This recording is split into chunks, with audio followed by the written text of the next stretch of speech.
भारत माता की जय। भारत माता की जय। वीर छत्रपति शिवाजी महाराज की जय। मुझे तो लग रहा था कि आप सो ना जाए। कुछ बच्चे बहुत जोर जोर से जवाई दे रहे थे पीछे। मुझे लगा कि भाई ऐसा नहीं, तो इसलिए मैंने सोचा नारे लगवा दूं पहले। और आप लोगों के साथ मुझे लगता है मंजुला जी हमारा ये जो है तीसरा चौथा इंटरेक्शन है। I'm very lucky कि I am interacting with you for the fourth time। और मुझे लगता है बहुत सारे बच्चे बड़े क्लासेस में आ गए, बहुत सारे बच्चे निकल है ना, बट अच्छा लग रहा है आप लोगों को देख करके। आज का जो दिन है ना बहुत महत्वपूर्ण है, और आज हम जिस महान वीर और ऐसे स्वराज्य के संस्थापक के दिवस पे आए हैं, जो कि ऐसे योद्धा थे जिनकी पावन स्मृति में हम सब इकट्ठा हुए हैं। सिर्फ उन्होंने मराठा साम्राज्य को नहीं, पूरे भारत वर्ष को एकत्रित किया, और इस बात से मुझे लगता है आप सब अग्री करेंगे कि नहीं करेंगे, है ना। तो इसलिए हम जब जैसे आज आपकी मैम कह रही थी कि जो है सब इसलिए मत आओ कि आप जो है यहाँ पर मैम ने कहा है इसलिए इकट्ठे हो गए, टीचर्स आपकी बैठी हुई हैं इसलिए इकट्ठे हो गए, बाहर से हम लोग आए इसलिए इकट्ठा हो गए, क्योंकि आपको जानना चाहिए कि सच में हमारे ऐसे भारत के वीर थे कौन जिनकी वजह से इतना ज्यादा उनकी आज जन्म जयंती मनाई जा रही है कि नहीं। आपको 2-3 प्रकरण तो आपने बताए, है ना, मनोज जी भाई साहब ने, और उन्होंने हमें, मुझे लगता है कि विच इज वेरी इंपॉर्टेंट और मेरे दिल के बहुत करीब है, क्योंकि मैं यहाँ पे बहुत लंबा चौड़ा लेक्चर देने के लिए नहीं आई हूँ। मुझे लगता है वीर शिवाजी ने हमें एक बात सिखाई कि हमें अन्याय के खिलाफ कभी सिर नहीं झुकाना है, हमें कभी जो है झुकना नहीं है, हमें गुलामी नहीं करनी है। और गुलामी का मतलब ये नहीं कि अंग्रेज आए या अंग्रेजों की हमने गुलामी करी, गुलामी मतलब परतंत्रता, यानी हमें परतंत्र नहीं होना है। और आज के उसमें क्या है आप लोगों के लिए बेटा, आज के युग में आपको फोन की परतंत्रता छोड़नी है। सबसे बड़ी गुलामी में फोन है, ना रखो तो दिक्कत, रखो तो दिक्कत, है कि नहीं है। अब हमारे पास अंग्रेज तो चले गए, अब हमारे पास जो है और तो ये विधर्मी भी चले गए, और विधर्मी किसी और तरीके से आ रहे हैं। हमने कभी जो है हाल फिलहाल में आपने देखा होगा, और नहीं देखा है तो उसको पढ़ना, केजीएफयू के बारे में आपने सबने सुना। केजीएफयू में बहुत बड़ा धर्मांतरण चल रहा था, लव जिहाद चल रहा था, और ऐसे ही लव जिहाद कई जगह पर चल रहे हैं। उसमें एक केरला स्टोरी अभी फिर से आ गई है, केरला स्टोरी पार्ट 2। आपको पता है कि वो बच्ची आप ही की तरह थी, स्टूडेंट थी। भाई आप लोग आर्ट्स पढ़ रहे होंगे, यहाँ पर और चीजें पढ़ रहे होंगे, वो मेडिकल की स्टूडेंट थी। और जब बच्चे आते हैं किसी बहुत बड़ी संस्था में, तो डेफिनेटली केजीएफयू की जो छात्रा नहीं होगी कोई कमागंध नहीं होगी, definitely she must be a very qualified and a very very intelligent human being, होगी कि नहीं होगी, है ना भाई। जो बच्ची एमबीबीएस की पढ़ाई कर रही होगी तो वो डेफिनेटली बहुत ज्यादा उसकी ह्यूमन कैपेसिटी बहुत एवरेज इंटेलिजेंस से ऊपर होगी। पर होता क्या है बेटा, होता ये है कि ये जो हमारे शिवाजी करके गए, विधर्मी जो करके गए, उस समय उनका प्रारूप दूसरा था, आज उनका प्रारूप दूसरा है। आज उनका जो है संगठनात्मक रूप से जो प्रारूप चल रहा है, उसको हमें आवश्यकता है एड्रेस करने की मंचों से। और मैं आपसे ये बोलना चाहती हूँ कि आपने सुना होगा कि हिंदुस्तान यानी भारत पे जब तक वो इस तरह से कब्जा नहीं करेंगे कि लड़कियों को टारगेट नहीं करेंगे, क्योंकि हमने क्या सीखा शिवाजी से, एक बात और कि हमें पहली बात हमने क्या बताई आपको, पहला बात क्या बताई मैंने कि अन्याय के खिलाफ हमें लड़ना है, हमें झुकना नहीं है। दूसरी बात जो शिवाजी ने बताया कि नारी शक्ति हमारी राष्ट्र शक्ति बनेगी। तो ये क्या करना चाहते हैं, ये जितने भी लव जिहाद चला रहे हैं, ये चाहते हैं कि आपको किसी भी तरह से मैनिपुलेट करके, किसी भी तरह से जो है अपने प्यार के जाल में फंसा करके, अपने यहाँ पर एसिमुलेट करके, और अपने यहाँ पे पॉपुलेशन बढ़ा करके ये सारी चीजें करें। तो मैं ये चाहती हूँ आपसे कि इनकी जितनी भी व्हाट्सएप चैट्स आ रही हैं, जितना भी ये एक सिंडिकेट चल रहा है, इसके लिए आप प्लीज ध्यान पूर्वक एकजुट होकर के गोष्ठी करनी इस पर, क्योंकि छत्रपति शिवाजी तो हमारे बीच में एक बहुत उत्कृष्ट उदाहरण प्रस्तुत करके गए। तो हम उस तरह से अब नहीं लड़ सकते, अगर वैसे लड़ेंगे तो हमें जेल हो जाएगी आज के डेट में, संविधान नहीं है ना। और हमें नहीं लगता है कि उस प्रकार से हमें we have to fight mentally, we have to be mentally strong in capacity. और हमें इस तरह के जो सिंडिकेट चल रहे हैं उससे हमें लड़ना है। तो मैं चाहती हूँ आप लोग जो है छत्रपति शिवाजी, रानी लक्ष्मीबाई और भी जो जितने अवंती बाई हो गई, अहिल्याबाई होलकर हो गई, ऐसे महान लोगों के बारे में पढ़े कि इन्होंने कितना कंट्रीब्यूशन किया है हमारे समाज के लिए। और जरूरी ये बात है कि सिर्फ जो है इसमें अभी भी बच्ची कोई बात कर रही है मैंने ये कहा कि भाई आप लोग पढ़ो इसके लिए, इसलिए नहीं कि आपको जो है चिंता करने की आवश्यकता है बेटा। इसलिए मैं ये नहीं कहना चाहती कि आपको, मैं चाहती हूँ यहाँ बहुत लंबा चौड़ा पॉलिटिकल भाषण दे सकती थी, मैं बहुत लंबा चौड़ा आपको जो है एक ऐसा भाषण दे सकती थी जिसमें जो है वीर शिवाजी के बारे में बताया जाए। और चलिए दो घटनाओं के बारे में हम और बात करते हैं जिसके बारे में जो है मनोज जी भाई ने भी बात करी। एक घटना उसमें ये है कि जब अफजल खान जी ने उनको पुचकार करके बुलाया तो वो उनको कहा कि आओ बेटा, जैसे विधान करते ही हैं, आओ बेटा मैं तुम्हें गले लगा लूं, आओ तुम्हें मैं जरा पुचकार लूं, आओ अपनी बाहों में समेट लो, आओ तुम्हें मैं जो है अपना तुझ से अपनाता हूँ। क्योंकि अफजल खान ऑब्वियसली बहुत बड़ा आदमी था उस समय का, भाई जनरल था वो औरंगजेब का, तो वो तो जाहिर सी बात है कि भाई सेनापति रहा होगा तो एक बड़ा इंपॉर्टेंट उसका कद और जो है सिर्फ कद मतलब लंबाई में कद में नहीं, पर एक उसका वर्चस्व बहुत था समाज में।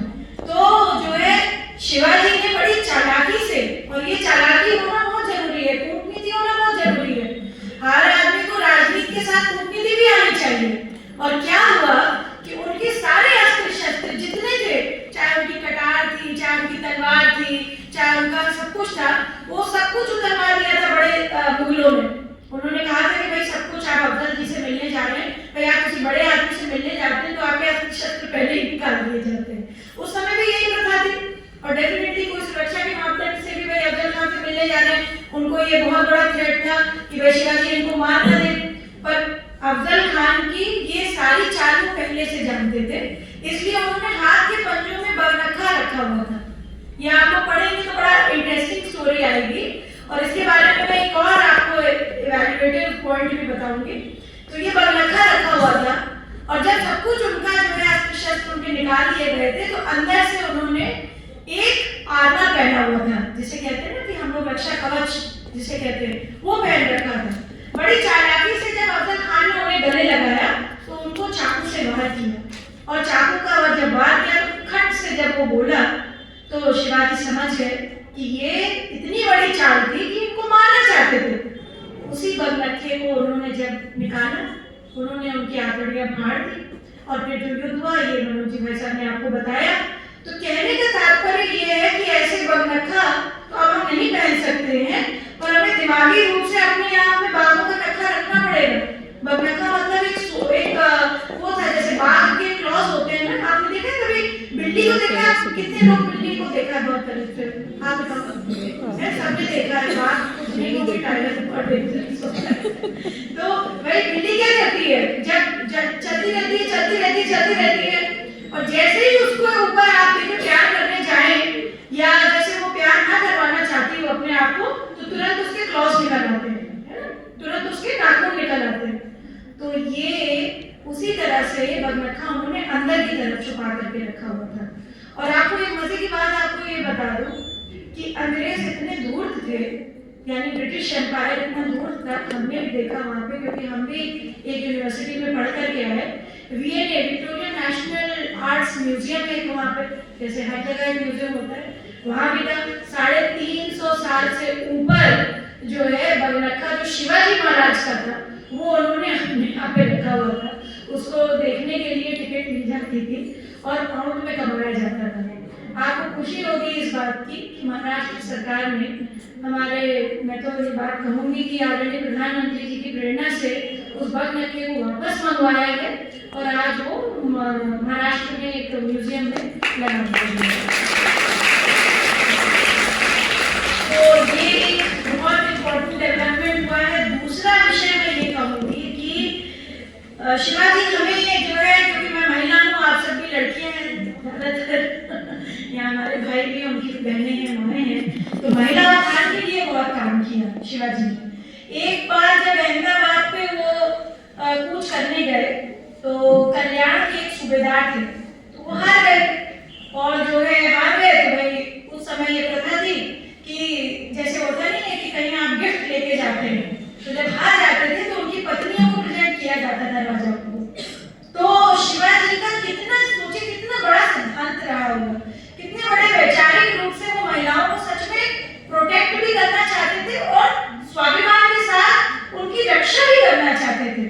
तो उन्होंने बहुत बड़ा उदाहरण प्रस्तुत किया जब सारे सैनिक कल्याण के सूबेदार की पत्नी को लेकर के आए और उनको प्रेजेंट किया कि ये आपके लिए है। और उस समय ऐसी प्रथा थी कि जो राजा था वो पूरे राज्य को जब लूट लेता था तो फिर पत्नियां उनके हरम में जाती थी। अब वो क्या करती थी क्या नहीं करती थी ये राजा के ऊपर डिपेंड करता था। पर आपको पता है उस समय शिवाजी ने क्या कहा? शिवाजी बिल्कुल उनके पास गए और उन्होंने कहा कि ऐसे सुंदर, इतनी सुंदर अगर मेरी माता होती, अगर मेरी जीजाबाई होती तो आज मैं भी इतना हैंडसम होता, मतलब इतना सुंदर होता। तो it is a very light and it's a very nice example of how he tried to respect women at that time. कितनी बड़ी बात है, मतलब वो चाहते तो कुछ भी कर सकते थे, दासी बना सकते थे। अरे अगर उनकी जो है इज्जत ना भी वो करते तो झाड़ू पोछा लगवाते अपने यहाँ, कुछ भी करवा सकते थे। राजा था वो, मतलब पूरा साम्राज्य जीत लिया था उन्होंने। और उन्होंने एक बहुत बड़ा उदाहरण प्रस्तुत किया कि मराठा साम्राज्य में और भारत को एकात्म करने के लिए हमें महिलाओं की सुरक्षा करना बहुत जरूरी है। आज हमारे आदरणीय प्रधानमंत्री जी महिला उत्थान के लिए कितना काम कर रहे हैं, ये यही शिवाजी की प्रेरणा है, यही छत्रपति की प्रेरणा है कि महिला उत्थान के लिए हमारे बेटी बचाओ बेटी पढ़ाओ का कार्यक्रम चल रहा है। ये यही योगी जी की सरकार में शिवाजी की प्रेरणा है जहाँ पे कन्या सुमंगला की योजना चल रही है। ये यही शिवाजी की प्रेरणा है जहाँ पर महिलाओं को 33% आरक्षण दिया गया है कि पब्लिक सर्विस में, चाहे पॉलिटिकल डेवलपमेंट में, चाहे पॉलिटिकल पार्टिसिपेशन में, जो है आदरणीय प्रधानमंत्री जी ने जब पहली बार पार्लियामेंट बना तो 33% का आरक्षण आप लोगों को मिला। तो ये जरूरी है कि हम अपनी भूमिका को निभाएं और हम उसके साथ साथ इसको समझें भी और अपने जीवन में भी उतारें कि हम जो है सिर्फ जो है पढ़ लिख करके या शादी करके या जो है सिर्फ इतने तक सीमित ना रहें। हमें राष्ट्र के बारे में भी सोचना है, हमें अपने जीवन से ऊपर उठ करके राष्ट्र के लिए चेतना जगानी है। और वो बेटा सिर्फ गोलगप्पे खा के नहीं आएगी, वो सिर्फ इसलिए नहीं आएगी कि जो है आपने आत्मनिर्भर भारत में किसी गोलगप्पे खाने, ये नहीं आएगा। आपको जो है सच में you have to think about it that how you are going to contribute to this country. और जब तक आप ये नहीं करोगे, नहीं सोचोगे, तब तक हमारी ऐसी गोष्ठी करना, बोलना, आपका टीचर्स का यहाँ कोई 0 पीरियड निकाल के कोई टाइम निकालना, प्रिंसिपल का इतना टाइम वो करना बहुत व्यर्थ जाएगा। और मैं आपको बता दूं, अभी आपको ये लग रहा है ना कि बहुत अभी कैसे आपको बैठे हैं, बाहर जाएं, थोड़ा जो है कहीं बातचीत कर ले, व्हाट्सएप पे चैट कर ले, कुछ कर ले, है ना, ये सब बातें करने का आपका मन कर रहा होगा। बहुत बच्चे बेचारे दुखी भी हो गए कि अपर्णा मैम आई थी और उन्होंने हमें बात करते हुए पकड़ लिया। बट मेरा इंटेंशन वो नहीं था।